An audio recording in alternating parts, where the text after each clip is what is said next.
Iterating over a one-dimensional array. Here we have int grades equals the initializer list 80, 70, 90, and 95.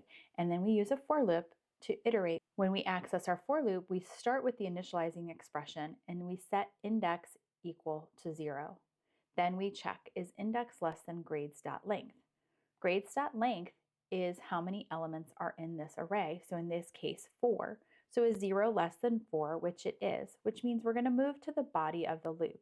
And we are going to print grades at index. Index is 0, so grades at 0, and that value is 80, which gets printed to the console.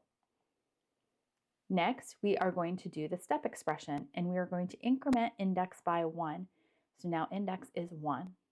We do the Boolean condition again to do the check, and is 1 less than 4? It is.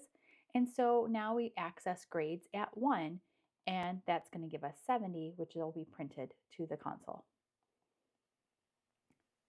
Compute the step expression, index becomes 2. We ask the question, is 2 less than 4, which it is, and now we are going to print grades at 2, which is 90. Step expression makes index go to 3. We do our Boolean check, is 3 less than 4? It is, and so now we print grades at 3, which is 95. We do our step expression, index becomes 4. We check, is 4 less than 4? It is not. That's false, and so then we stop.